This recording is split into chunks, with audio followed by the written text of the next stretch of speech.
país, sino que también hay situaciones que preocupan. Preocupa porque el escenario de lo que aconteció el fin de semana en la vía Cota-Chía es angustiante, porque uno llega a entender que el deporte no se puede dejar llevar por el tema de ciertos adversarios que incluso son del mismo equipo, del mismo equipo el nacional.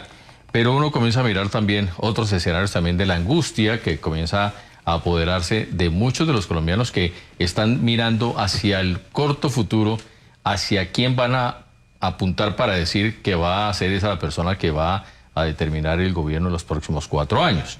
Eso no está definido, a pesar de todos los escenarios y las conversaciones que a diario se escuchan, pero eso también genera una angustia y una zozobra que vamos a mirar también hoy con nuestro invitado y con nuestros invitados también, porque no es fácil poderlo entender, y sobre todo el tema deportivo que aborda lo que se supone que podría ser un desahogo, pero preocupa también frente a las situaciones tan complicadas en la actualidad, cuando se pretende que sea el diálogo que establezca ciertos niveles de acuerdo, y especialmente en el deporte. Así que, mi estimado Jorge Hernán, vamos a tener 2 temas hoy muy interesantes con nuestros invitados, y vamos a darle una mirada de orientación también para los televidentes, para que tomen las cosas con calma y entiendan que el asunto es de extrema responsabilidad, de conciencia, de votar libremente en favor de quien ustedes consideren que es quien va a regir los destinos del país en los próximos años. Julio, gracias. Y también a la gente que está conectada con nosotros a esta hora aquí en Hablemos con Peláez y la Rúa, en Cable Noticias, como todos los días después de las 8 de la noche. Como bien hace la introducción Julio, escenas del fin de semana de alguna manera dejan desconcertados a los colombianos cuando supuestos hinchas o vándalos con camiseta de fútbol se agreden en la vía Cota. Unos venían de Bogotá, el partido que jugaba Nacional era en Tunja, frente al equipo Patriotas, y otros venían de Medellín y se encontraron en la llegada a la carretera Cota, se bajaron de los buses a pelear con machete, hubo piedra, heridos. Al principio se alcanzó a hablar de personas fallecidas, después las autoridades desmintieron esto, pero de todas maneras es una irracionalidad. Si uno se devuelve un poco en el tiempo, en la historia del fútbol y el deporte, esto ha venido pasando en muchas latitudes. El Reino Unido peleó muchísimos años contra los hooligans. Los hooligans, sí. Ahí la primer ministro de esa década de los 80, Margaret Thatcher, solucionó el tema de una manera, digamos, implacable. Y más adelante, en el transcurso de la nota que hagamos hoy con nuestros invitados, les voy a explicar qué fue lo que hizo Thatcher, una mujer que poco sabía de fútbol, pero sí sabía de mandar. Gracias. Y logró erradicar a los hooligans de los estadios en el Reino Unido. Pero el problema lo trasladó hacia las calles, hacia los pubs, hacia los puentes. Y lo mismo está pasando aquí en Colombia con las mal llamadas barras y los vándalos que se disfrazan de fútbol. Esto no pasa dentro de los estadios casi nunca, pero afuera sí. Se citan por redes sociales de varios equipos y se meten a una pelea en un barrio. Las autoridades han detectado que dentro de esto, pues obviamente hay de todo.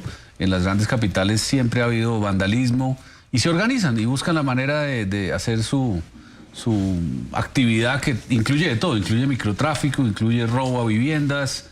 Hay una lógica criminal detrás de todo esto, y por eso nuestros invitados hoy nos van a ayudar a entender. Gracias.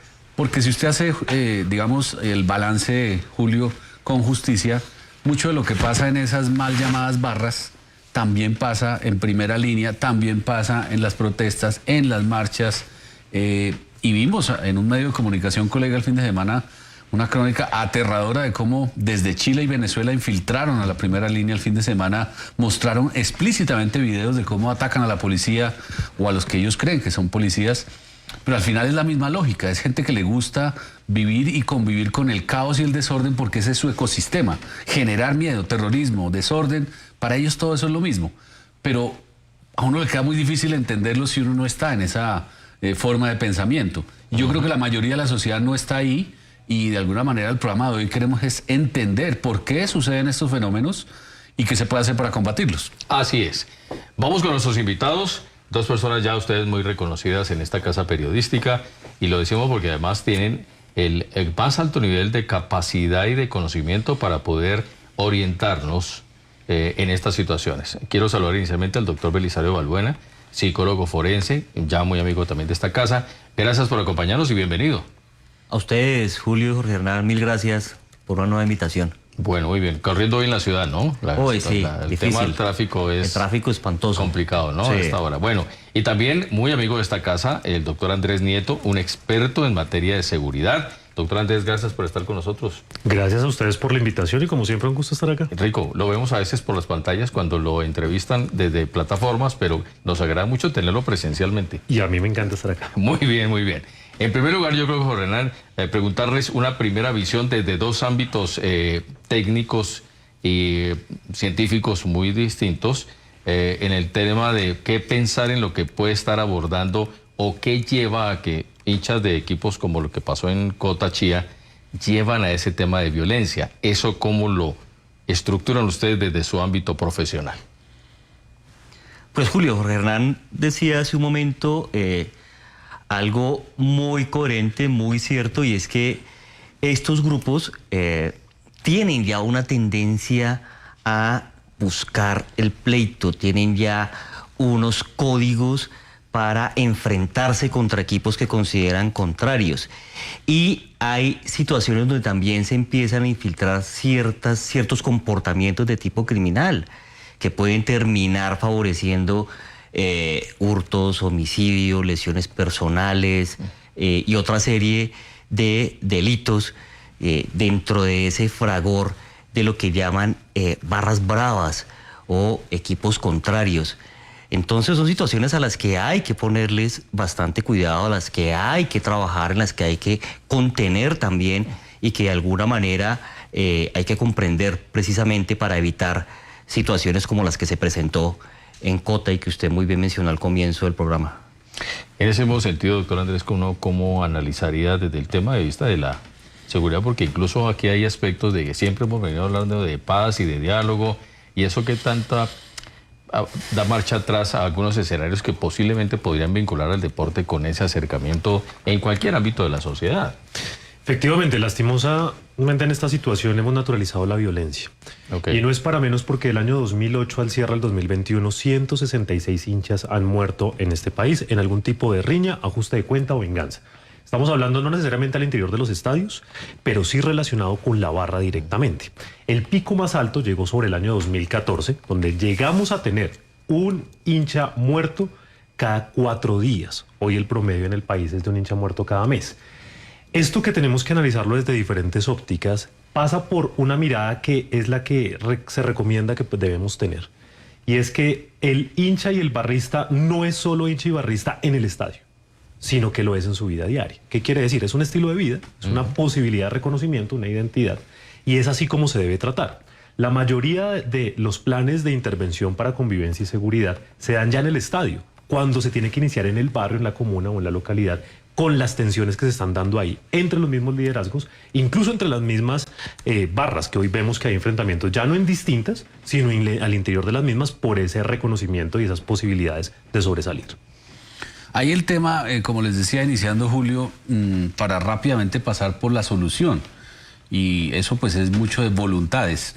En Reino Unido tuvo 3 efectos, por lo menos para sacar a los hooligans de los estadios de fútbol.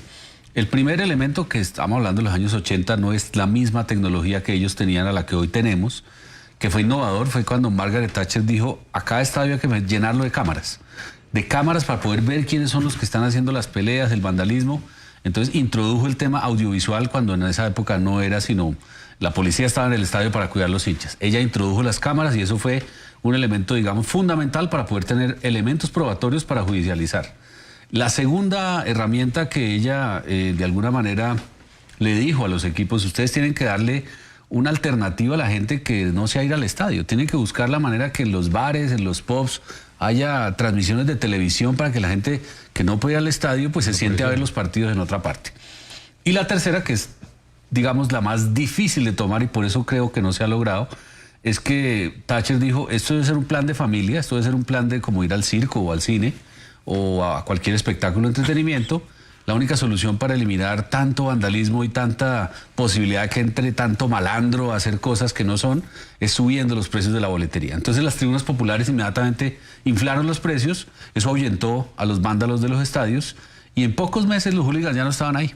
Ahora, vaya y dígale a los directivos aquí en el fútbol que tienen que subir los precios de la boletería, eso no es tan fácil. o que tienen que llenar de cámaras los estadios, o que tienen que buscar alternativas donde la gente pueda ver en sitios populares las transmisiones por televisión, cuando justamente el modelo del fútbol hoy en Colombia es al revés, es que la gente pague por ver televisión.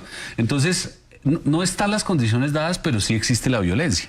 Ahora, de lo que yo recuerdo de Thatcher, y que fue implacable también, es que los congresistas de allá o los legisladores endurecieron las penas. Y entonces al primero que cogían, ponían la foto en el periódico al otro día, ¿no? Se busca como un poco el viejo y esa sanción social yo creo que ayuda mucho.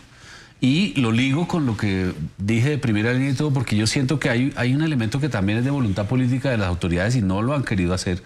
Y es que se volvió normal, no solo la violencia, sino se volvió normal que alguien salga encapuchado a la calle. Y uno como autoridad a veces podría decir, venga, pero el encapuchado está escondiéndose por algo. Hay ahí por lo menos una sospecha. Y estamos cerca de ver esas barras también con encapuchados, con gente tapándose la cara con sacos. La Universidad Nacional aquí cerca ha vivido eso por décadas. Es un fenómeno que hay que buscar de alguna manera la solución. Entonces yo quisiera que nuestros invitados nos ayudaran a entender un poco, ya vista cómo fue la solución Reino Unido y que algunas cosas se podrían copiar, ¿qué se puede hacer aquí viable? O sea, que aquí pudiéramos medianamente copiar algo de lo que en otros países ha sido probado. Bueno, Jorge Hernán, con lo que tú mencionas, que hizo Margaret Thatcher en su momento, pues digamos que le funcionó haber expuesto a algunos de estos vándalos, entre comillas, o agitadores que eran los hooligans, a través de los sistemas de cámaras. Hoy día puede volverse a utilizar con el tema de los encapuchados, pero también recordemos que muchos de estos integrantes de barras bravas son menores de edad y digamos que penalmente no se pueden tratar tampoco como mayores de edad, tienen un sistema de responsabilidad penal especial, donde en realidad lo que tiene que hacerse es un trabajo preventivo para evitar que en el fragor del fútbol y de pertenecer a las barras bravas incursionen en comportamiento criminal. Yo creo que hay que trabajar es más a ese nivel interventivo, preventivo, mejor más que interventivo, con este tipo de jóvenes precisamente, y que haya unos liderazgos dentro de las barras bravas que eviten el comportamiento criminal o por lo menos el comportamiento violento frente a otros equipos de fútbol y frente a la sociedad, para que efectivamente no genere el daño que pueden llegar a generar. No es una tarea de un día, ¿no es cierto? Eso es un tema fuerte. Ahí estamos viendo imágenes cortesía de nuestras transmisiones del fin de semana, y la verdad sí es impresionante ver cómo un ser humano con un machete enfrentado a otro, además ahí en una cosa de esas están dispuestos a quitarse la vida, porque el que entra en machete contra otro es... Sí, no hay nada que hacer ahí. El riesgo es altísimo, altísimo. Doctor Andrés, en el mismo sentido de la pregunta que hacía Jorge Hernán, ¿cómo abordarlo para que, digamos, se den elementos establecidos y estratégicos de corto, mediano, largo plazo para bajar esa violencia? Aquí tenemos tres variables. La primera es que lastimosamente los colombianos y culturalmente se ha dado una naturalización de la violencia. Okay. Sea en las barras, sea en el espacio público, en el sistema de transporte, y eso requiere una transformación. De manera que el barrista colombiano antes de ser barrista es colombiano. Y eso nos lleva a unas formas de agresión constante. Lo segundo, aquí hay un plan decenal de barras y de convivencia en el fútbol, que las barras han sido enfáticas. En este momento tenemos 32 barras registradas en el país con cerca de 92.000 hinchas que están inscritos. No el aficionado que ocasionalmente va al estadio, sino que están en la barra. Y ellos han sido enfáticos en que el plan decenal nunca se cumplió. Y el plan decenal establecía, como bien se ha dicho acá, una intervención integral para las barras, que pasaba por una caracterización, por unos procesos de servicios en empleo, en acceso a la vivienda, porque ya no hablamos del barrista, sino del núcleo familiar del barrista. Cuando nosotros empezamos a ver dónde inician las barras, antes llamadas bravas, ahora barras sociales en Colombia, estamos hablando que ya estamos en la tercera generación. ¿Qué quiere decir? Que los que iniciaron siendo barristas hoy ya tienen hijos, ya están casados y demás, y hablamos de cómo brindar un servicio integral a la familia barrista, que ahora pues es precisamente el hincha el que lleva a su hijo también al estadio, pero no podemos permitir que esa nueva generación naturalice entonces la violencia. Y ese plan decenal decía que debíamos tener esos accesos que nunca se dieron. Hoy los líderes de los barristas dicen, nunca tuvimos las mesas de trabajo, nunca tuvimos el acceso a los planes de convivencia, nunca tuvimos parte en los pactos reales para no agresión, en el plan de desarme y en el acceso a otro tipo de cosas como la educación y el empleo que permitan una resignificación de lo que es ser barrista hoy en Colombia. Además, la ley 1270 del año 2009 crea para cada ciudad algo que son las comisiones de seguridad y convivencia en el fútbol. Bogotá, Medellín, Cali, Barranquilla, Manizales y Pereira avanzaron. El resto del país no. Y ahí es donde también empezamos a ver que hay un déficit de atender al barrista, no solo desde el lado de lo que puede pasar en la violencia, sino como un colombiano que tiene unas necesidades con una forma distinta de vida. Insisto, el barrista es barrista hoy toda la vida, no solo cuando está en el estadio. Y eso es clave entenderlo. Ahí surge una pregunta y debo hacerlo, porque en las experiencias académicas, cuando uno habla de la violencia, lo frustran uno a veces porque parece que la gente amara la violencia, fuera parte de nuestra cultura, y que como que eso estuviera tan asociado que ya no lo podemos erradicar fácilmente. Y lo digo porque algunos escenarios académicos, algunas veces uno le comenta a los chicos de un salón, les dice, ¿ya vieron el accidente que hubo aquí en la esquina? Y a pesar de que la ilusión es que se abstengan de eso, no llegan 2 minutos de pausa de la clase cuando se van allá a buscar a ver cómo fue que quedó la persona y todo. Entonces pareciera que el tema violencia está tan arraigado que difícilmente se puede erradicar en ese tema. ¿Es eso de alguna forma una línea difícil de cruzar? No sé si es el término técnico, Belisario, en ese sentido. Mira, Julio, como lo mencionó el doctor Andrés, hay un tema cultural muy fuerte, ¿sí? Que no solamente ocurre en las barras bravas, que también ocurre en situaciones de intolerancia en el día a día, donde pensamos que la manera de solucionar el conflicto, por lo menos de escalar con relación al otro, es a través del comportamiento violento.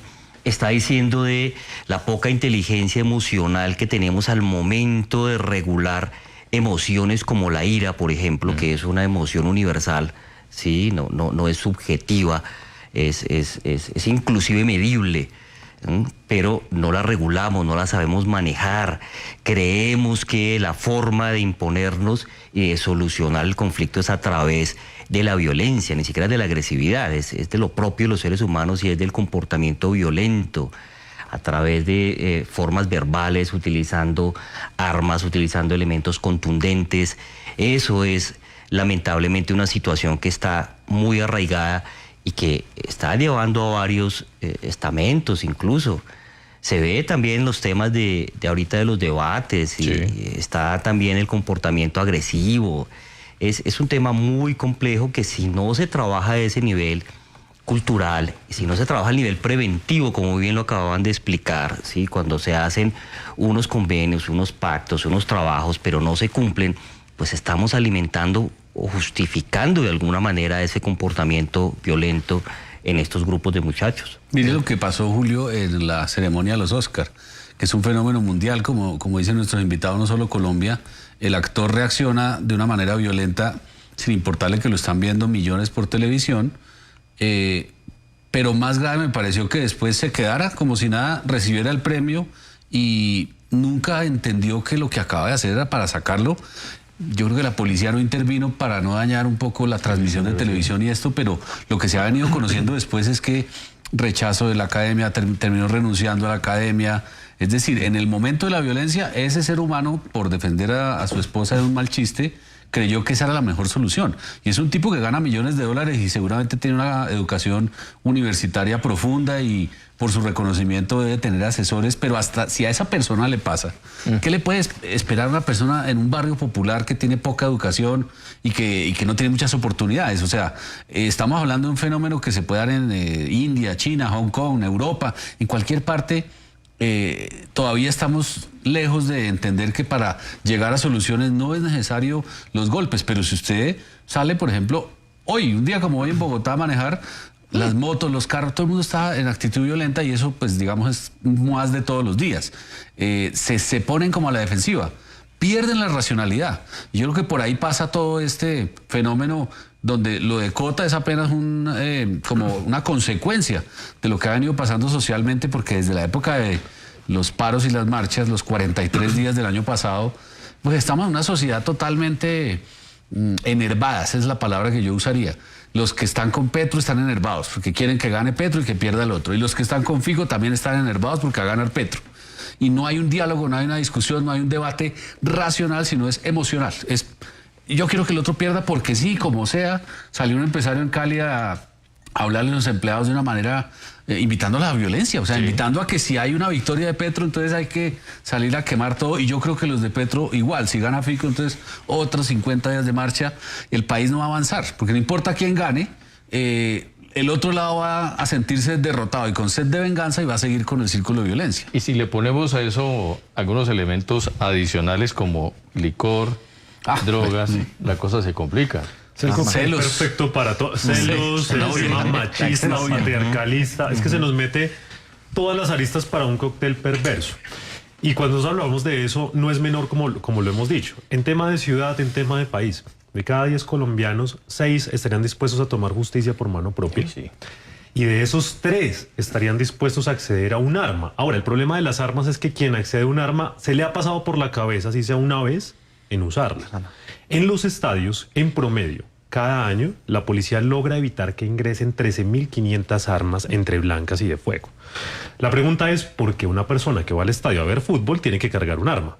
Y es el mismo debate hoy que tenemos en temas de seguridad de si los ciudadanos deberían armarse o no. Hay una sensación de no haber justicia, de en este país no hay equidad y tengo yo que garantizar individualmente que eso va a pasar. Y terminamos como sociedad confundiendo la equidad y la justicia con la venganza y el ajuste de cuentas. Mano propia, sí. Mano propia. Y eso nos lleva a una situación más compleja aún. Porque si uno quisiera cruzar todo esto de las fechas deportivas en términos de su impacto en seguridad, no es solo lo que está pasando como las batallas campales, sino que por cada partido en este país perdemos en efectividad en policías entre 7.000 y 10.000 que terminan por ser destinados a cuidar que las personas no se maten en un estadio. Son 10.000 policías menos en calle en labores de vigilancia, de patrullaje, de la requisa y demás, por estar en un espacio que debería ser de paz y de convivencia. Nadie debería ir a un partido armado a ver si es que el otro también me va a atacar y poder defenderme. Y mire más allá, Julio, el tema de lo que pasa con Rusia y Ucrania. La forma como Putin ingresa a Ucrania es una forma violenta. Él pudiera de alguna manera hacer un acuerdo con el otro país, pero decidió que lo mejor era entrar de una manera agresiva y por eso todo el planeta está como a la defensiva. Y eso no ayuda porque el ciudadano promedio de cualquier país del mundo observa a sus propios líderes y lo que ve es agresividad.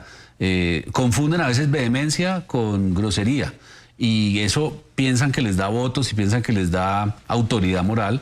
Y cuando los líderes del mundo lo contrario, deberían estar dando un ejemplo distinto de tolerancia, de convivencia, de comunicación, pero de arriba para abajo no se da ese fenómeno. Entonces es más difícil porque los que tienen que dar ejemplo, los verdaderos influenciadores, no lo están haciendo. Así es, además, fíjate, por ejemplo, me haces pensar con el tema de Rusia. Mucha de la población rusa cree que Putin está haciendo lo correcto. Pero porque le han limitado acceso a esa información, porque hay toda una serie de brainwash, ¿sí? Con el tema de la recuperación de la Unión Soviética, con el tema expansionista, con unas situaciones que ellos se han creído sin tener precisamente el criterio, por lo menos, para analizar y para comparar. Algo similar nos está ocurriendo con el tema también de los candidatos. La gente recurre precisamente para tomar decisiones a las redes sociales, a los fake news, y no miran, por ejemplo, los debates, donde es un tema mucho más juicioso, mucho más serio, que les permite decidir. Y esos fenómenos de masa, cuando no hay ese tipo de metaanálisis, son nefastos y hacen precisamente que se puedan perpetuar elementos de violencia. Me están pidiendo una pausa, vamos a hacerla muy breve, con mensajes muy importantes para ustedes. Y al regreso tenemos todavía tema porque el asunto de violencia está en muchos de los escenarios que ustedes están viviendo a diario. Así que vamos a darle esa mirada porque tenemos que comenzar por ese entorno cercano para tratar de restringir o reducir por lo menos esos altísimos índices de violencia. Mensajes importantes y estamos de regreso en segundos.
Los que pierdan van a generar toda una serie de posibles presiones de carácter de expresión, de protestas y cosas que tampoco le vienen bien al país. ¿Cómo llevar eso de ese escenario y cómo tratar de controlarlo para que tampoco nos metamos pues en un callejón sin salida? Aquí hay un problema y es que naturalizamos tanto la violencia que en Colombia las personas pueden almorzar viendo muertes. Esto es como el pan de cada día. En otro país causaría indignación. O sea, pasa algo y realmente nos mueve. Aquí la persona es como, otra masacre, otro muerto. Otra vez pelearon en el debate. Hay que entrar a una red social y ver cómo es todo el día ataques de todas las partes contra todas las partes, donde terminan denigrando al otro, incluso por situaciones que este país ya debería haber avanzado. Temas de racismo, de homofobia, de clasismo, de mil cosas. Pero cuando nosotros planteamos cuál es la salida o la solución en todo esto, porque, insistimos, el político y el candidato presidencial o la candidata, antes de serlo, son colombianos. Y tenemos la violencia naturalizada. Y entre tanto se va a materializar ahí o en la barra o en el Transmilenio, donde sea. Pero quizás lo que nos falta es comprender que la violencia inicia en la sala de la casa de cada uno de los colombianos y las colombianas. Porque lastimosamente en un país que ha tenido guerra interna, se ha naturalizado el discurso de la violencia está lejos, la violencia es allá en la zona rural, por allá a lo lejos, es sí, en el municipio. Y a veces se nos olvida que la violencia está ahí, en la casa de uno, durmiendo al lado de uno, y el ejemplo más claro es un feminicidio. El año pasado, en los primeros 8 meses, se presentaron 432 presuntos casos de feminicidio en este país y 14.500 casos de violencia intrafamiliar. En los casos de delito sexual, en el 86.2% de los casos, el agresor vive en el mismo techo. Ahí hay violencia. Entonces uno diría, ¿cómo cambiamos este país? Cuando una mujer no puede dormir tranquila porque con quien duerme y supuestamente la ama puede terminar por matarla. O cómo le pedimos a un niño o niña adolescente que crezca sin la idea de violencia cuando es agredido sexualmente al interior de su casa, que debería ser el espacio donde debería estar protegido. Hoy no pasa eso. Hoy el espacio de violencia, y ustedes lo tocaban ahora, el alcohol. No hay nada más peligroso en Colombia que estar un viernes después de medianoche en la casa con alguien alcoholizado. O sea, a veces prefiero decir, sálgase que adentro lo pueden matar. Es posible. Y cuando en la casa de uno no puede estar en paz hasta o un ahí. vecino. O un vecino. O sea, la cantidad de problemas que hay entre familiares, conocidos, amigos, es una cosa absurda en este país. Entonces, en este país la herencia sigue siendo el problema del 24 y 31 de diciembre. El Día de la Madre. El Día de la Madre, amor y amistad, 31 de octubre. Entonces, los espacios que deberían ser de sana paz y de convivencia son los espacios de principal agresión. Ahí ya perdimos absolutamente todo. Y es empezar a ver que la violencia no está lejos, no está ya solo en las FARC y el ELN. Claro que es complejísimo y que este país ha sufrido mucho por eso. Lo que está aquí, al lado, en la casa. Ahora, Julio, yo creo que también los televidentes dirán, pero esto solo critican y no hacen nada. Yo creo que uno tiene que también proponer, y desde Cable Noticias, ojalá se pudiera hacer como hacen las compañías cuando contratan un gran ejecutivo. Se contrata una firma cazatalentos que hace un proceso, hace unas entrevistas, pero hoy es muy normal en el mundo corporativo que cuando hay varios candidatos para un cargo, los que evalúan la capacidad de trabajo de esa persona los pongan a trabajar juntos. Entonces, en vez de que en un debate un moderador le haga la misma pregunta a los dos y que se ataquen, ¿por qué no poner a los dos que son contrincantes a resolver un caso? O sea, el tema de la salud, del empleo, ¿cómo lo harían? Y en ese diálogo de esos dos empieza a dar la gente un poco de cuenta quién es líder y quién no, quién tiene capacidad de trabajo con el otro y quién no, porque es que al final, miren las cuentas que son muy básicas. Si va a ganar Petro, en el Congreso hay 50 o 60 congresistas de derecha de distintos partidos que se van a oponer. Si va a ganar Fico, lo mismo, porque los del pacto histórico se van a oponer y son como 25 o 30 con sus posibles alianzas. Entonces, al que gane le va a tocar hacerlo igual. Le va a tocar trabajar con la oposición, quiera o no quiera, porque es que al final el Congreso está atomizado. Entonces, yo creo que sí en los medios deberíamos propender más por, bueno, ustedes dos, ¿qué van a proponer, por ejemplo, tema de seguridad? Y que entre los dos haya de verdad un intento de trabajo en equipo, yo creo que sería muy ilustrativo. Y sobre todo porque es lo que está pasando en el mundo hoy. La gente en las empresas y en todas partes se busca es líderes de asociación, porque estamos en una economía colaborativa. Más que nunca los jóvenes de hoy ya hablan todos de eso.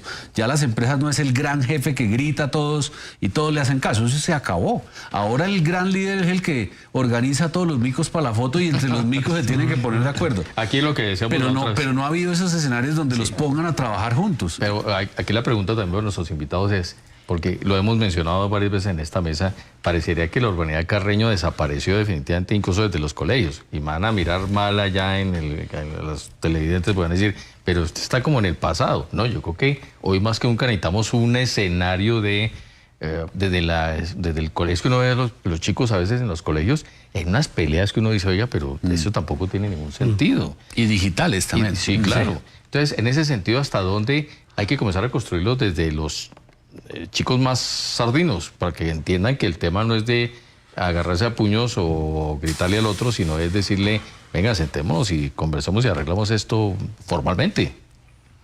Mire, absolutamente. Si de verdad queremos generar cambios a nivel social, hay que empezar por el núcleo de la sociedad, que es ¿cuál? La familia. La familia. Y muy bien lo ha hablado ahorita el doctor Andrés. Los crímenes más atroces ocurren de puertas para adentro. Y violencia intrafamiliar, delito sexual, son después del hurto los más denunciados y los que más se encuentran. Lo encuentro yo en mi trabajo del día a día, en temas periciales. Lamentablemente eso está diciendo de todo lo insano en que estamos socialmente. Hay que empezar a trabajar ahí, porque es que precisamente ese jovencito que no recibe urbanidad de Carreño, que no recibe el buen ejemplo, sí, que no sabe de un ser superior independientemente de la religión que se pueda profesar, pero que hay algo trascendente, de valores. Si no lo entiende y no lo comprende, eso lo traspola al colegio y por eso no respeta a su compañero, le hace bullying, le hurta los útiles escolares, lo golpea, lo maltrata, lo agarra de trapero, y es precisamente donde se empiezan a generar todo este tipo de situaciones que podemos llevar a la política, a las barras bravas, a todas estas situaciones que lamentablemente estamos viviendo. Pero hay que trabajarlos sin lugar a dudas desde ahí, si se quiere generar cambios sustanciales. Incluso en lo jurídico también tendremos que hacer alguna modificación. En todo. Es que lastimosamente uno no puede pedir, por ejemplo, y como lo hemos dicho acá, que las personas tengan la posibilidad de confiar en el Estado cuando el Estado no responde. En términos de justicia, la parte básica, cuando roban el teléfono celular. Las personas no denuncian porque dicen no va a pasar nada. Uno no puede pedir a las personas no sean violentas y no intente tomar justicia por mano propia, o no pague al sicario, o no pague cuando siente que el Estado no va a responder. Pero de fondo, la transformación inicia otra vez en la sala de la casa de cada uno de los colombianos. En este país estamos tan acostumbrados a la violencia que incluso le desean el mal al presidente o al gobernante de turno a costa de que si le va mal a esa persona nos va mal a todos. Claro. Porque es un tema de odio tal donde se dice ojalá le vaya mal en su periodo. No es que si le va mal a esa persona, nos va mal a todos, el país se va, la ciudad, lo que sea. Pero es tanta la violencia que inicia desde lo digital, las palabras, lo verbal, todo ese tipo de cosas, que dicen, ojalá le vaya bien mal, ojalá todo le salga mal. Pero me parece que se disfrutara esa maldad, ¿no? Es un tema casi de disfrute que tendríamos que analizar colectivamente. ¿Por qué disfrutamos que el otro sufra? ¿Por qué disfrutamos que el otro le vaya mal? ¿Por qué eso de esperar que la vida equilibre las cosas? O sea, esperar que el otro le vaya mal. No, eso no puede, eso tiene que cambiar. Y uno llegaría a pensar, para que esto cambie tendrían que pasar alrededor de 4 generaciones, criadas de otra forma, con unas posibilidades de resolución pacífica de conflictos, con unas posibilidades de concebir la vida distinta, de un respeto mínimo por la vida. Y eso requiere unos cambios de todos, sabiendo que además la educación, la formación no corresponde a uno en particular, sino a todos. El núcleo central de la familia, pero todos somos corresponsables. Ahora, hay un tema que me gustaría que Belisario nos explicara un poco por su experticia en el tema forense, y es que la mayoría de expertos, psicólogos y psiquiatras hablan de que hay momentos de violencia, pero que no son, digamos, todo el día, o sea, una persona es violenta, pero por pedacitos de su vida. Pero esos pedacitos pueden llevar a consecuencias lamentables. ¿Qué es lo que activa en el cerebro esa violencia o esas ganas de salirse de la ropa cuando la gente pierde totalmente la racionalidad? Hay varios elementos, Jorge Hernán. Uno de esos es la poca capacidad que tienen algunas personas de controlar impulsos, en especial impulsos violentos, impulsos agresivos. Otro, de regular sus emociones, en especial emociones como la ira. Hay gente que anda como una olla a presión, buscando solamente el detonante. El detonante es incluso lo de menos. Sí, el que se le atraviese. El que se le atraviese, Sí, exactamente. Pero ya sale con ese tema, sí, con esa carga que lo predispone. Cerebralmente o neuropsicológicamente hablamos de la amígdala, que es la parte que regula esas emociones, en especial la emoción de la ira, de la agresividad y de propender por la violencia.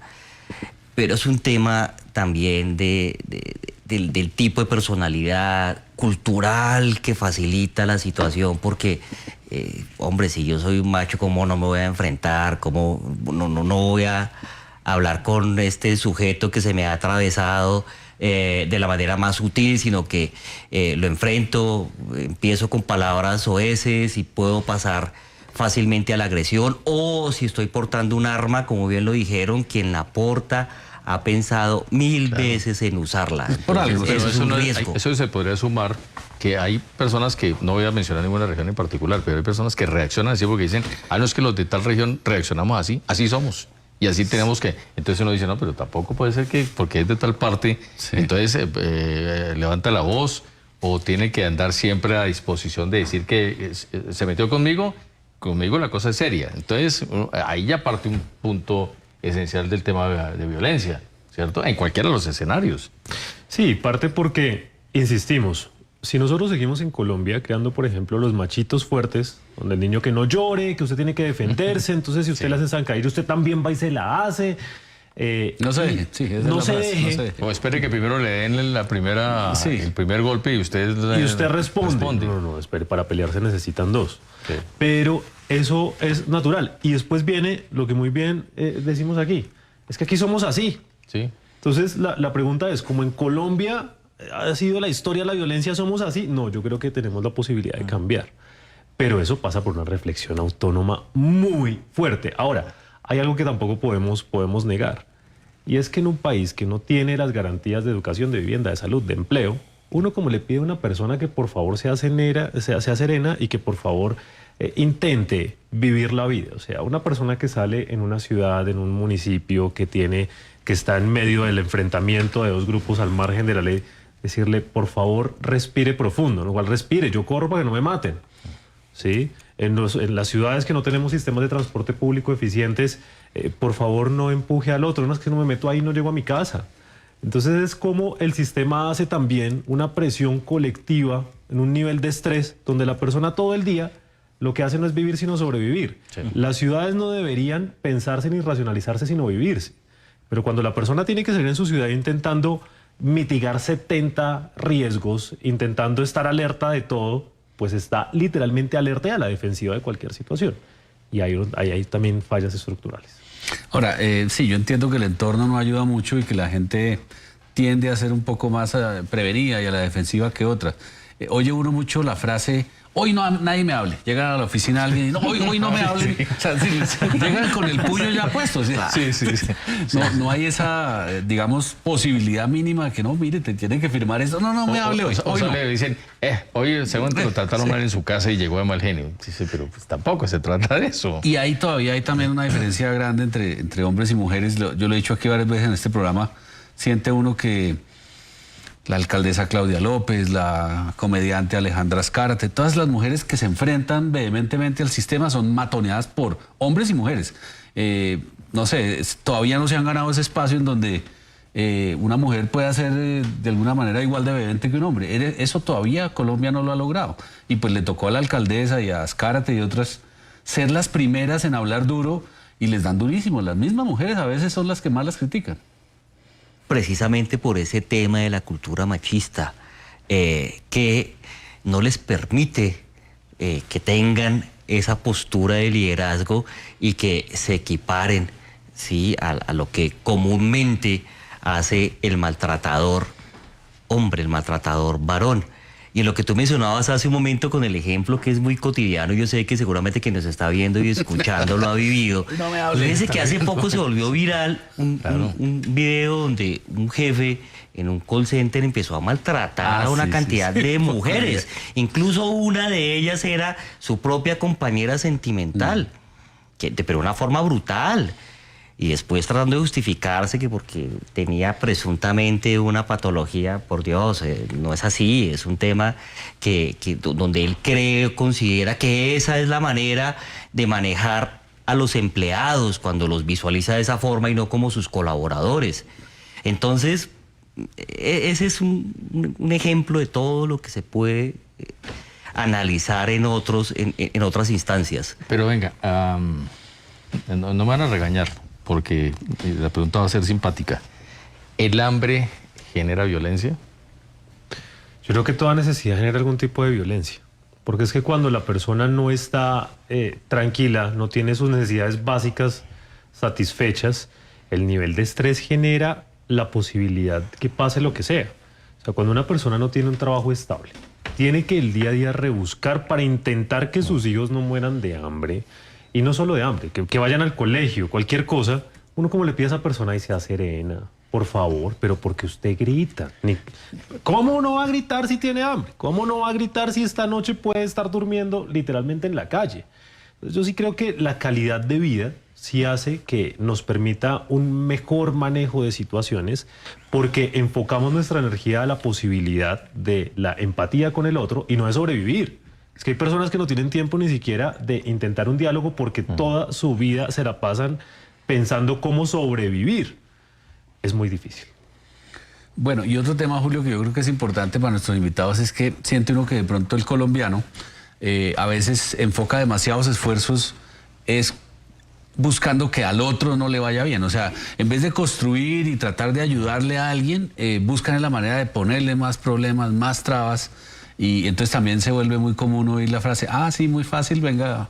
Y entonces la gente se alegra de que no le pasen buenas cosas al otro. Porque creyó que era muy fácil. Eso es mamey. Entonces se enfocan demasiadas energías en entorpecer, en dilatar, en dañar, cuando así no se construye una sociedad. Pues, otros países la gente no es así, pero acá yo creería que la mayoría siente ese placer culposo de, el vecino no pudo parquear el carro. Mire, es que no es incapaz. Ya lo había dicho. Pero el otro no tampoco capaz. le ayuda, Sí, ¿cierto? Poniéndole el carro más cerquita. No era capaz. Ya sabía. Total, y además le dice, vea, compró un carro de última tecnología, un carro alemán y no lo sabe parquear. Entonces, se mezclan también todos estos temas de los pecados capitales, de la envidia, sí, de que además las precisamente... presunciones, ¿no? Porque seguramente dirá... ¿Quién sabe quién se lo... Sí, no, exacto. y además, ¿quién sabe en qué rifa se ganó el pase? Porque hasta eso es también, ¿no? Además, Sí, es que sí. Eso es el hacer la maldad por hacer la maldad, no es otra cosa. Y no estamos construyendo, no estamos siendo empáticos como hablábamos hace un momento. Y mientras yo no entienda que si al otro le va bien, también eso va a influir para que a uno le vaya bien, para que a la sociedad le vaya bien, para que a este líder que seguramente vamos a elegir le vaya muy bien y no como se espera en algunos escenarios, pues no vamos a construir en realidad sociedad, no estamos sumando y posiblemente generemos una profecía autocumplidora nefasta, que eso también es preocupante. En ese sentido, habría que... Bueno, desde aquí hemos enviado varios mensajes, pero uno pensaría que los que ahora están de candidatos a la presidencia deberían ocuparse de un plan que rompa el esquema de que aquí en adelante las cosas no sean arregladas por la violencia, porque si no, entonces no vamos a encontrar ninguna puerta de salida.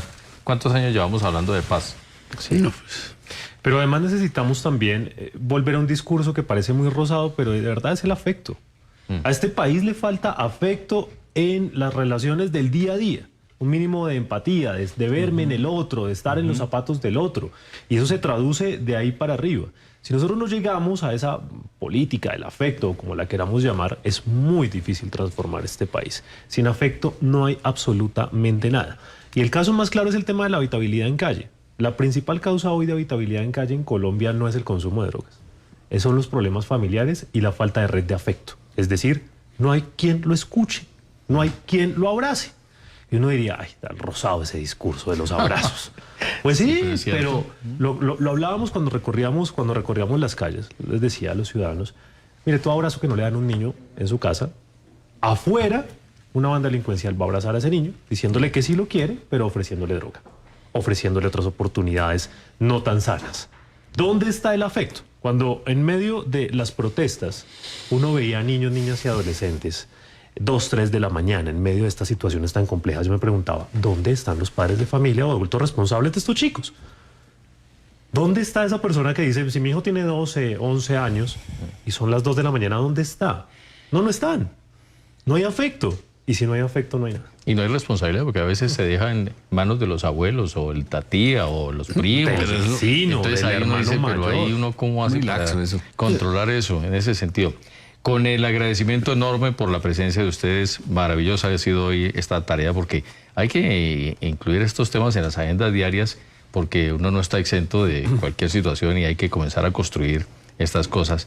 Doctor Belisario, muchas gracias. Doctor Antonio, muchas gracias. Y una frase final que ustedes puedan dar de ejemplo para los televidentes que los están viendo para ver cómo cambiamos la forma de pensar y no ver esos cuadros de lo de Cota que son terribles, absolutamente vistos desde cualquier punto.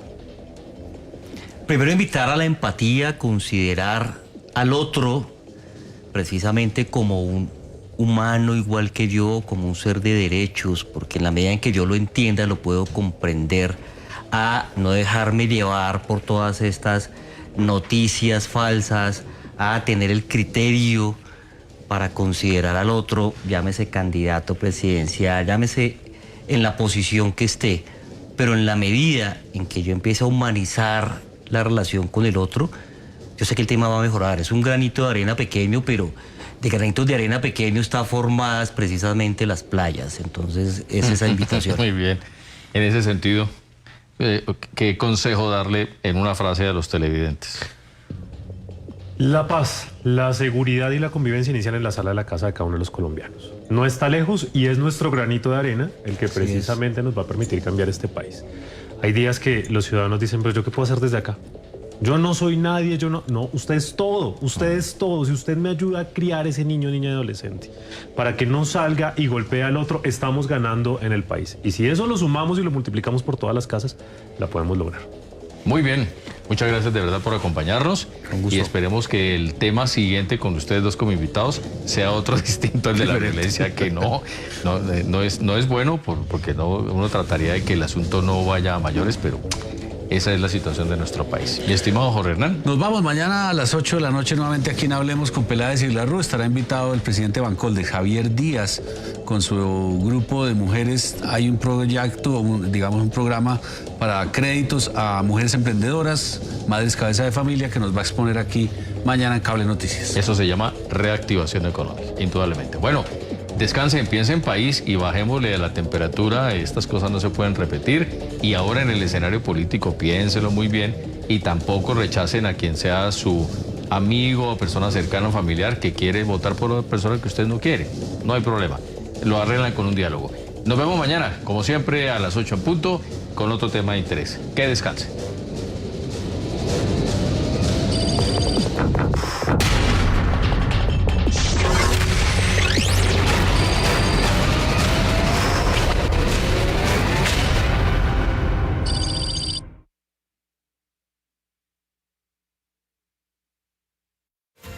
Usted está viendo Cable Noticias, 24 horas de información.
en todas las regiones.